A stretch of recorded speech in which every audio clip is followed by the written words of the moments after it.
শিয়ার যেই শিয়া সুন্নি যে ২ টা ধারা মুসলিম থিওলজির দিক থেকে বা দিক থেকে।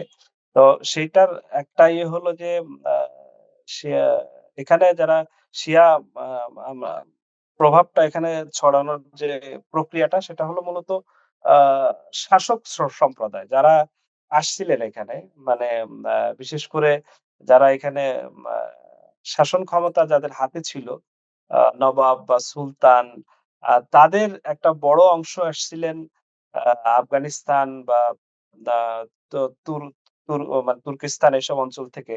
তো তাদের মধ্যে শিয়াইজমের যে প্রভাব এটা ছিল এবং তারা অনেক ক্ষেত্রে অনেকে শিয়া ইয়েটা পালন করতেন। যদিও এটা নিয়ে খুব বেশি এখানে হয় নাই এবং মানে খুব বেশি বড় রকমের কোন সমস্যা, সামাজিক সমস্যা দেখা দেয় নাই। কিন্তু তারা অনেকেই শিয়ার আ শিয়া পালন করতেন। বিশ্বাসটা লালন পালন করতেন এবং অনেক ক্ষেত্রে তারা রাষ্ট্রীয় এবং অন্যান্য ইয়েতেও এটা দেখা গেছে। জি, অনেকের জি। ক্ষেত্রেই আছে। ধন্যবাদ। কিন্তু সামাজিকভাবে যদিও এটা মানে সমস্যা আকারে দেখা সামাজিক দেয় নাই। যে স্প্রেড আউট এটা হয়েছে সুন্নিদের মাধ্যমে কিন্তু রাষ্ট্রীয় শাসনে জি, যদিও শিয়ারা ছিলেন। হ্যাঁ। তো এটা এটা এ বা এটা এই আমি যে বলতে আমরা চাইছি। আপনি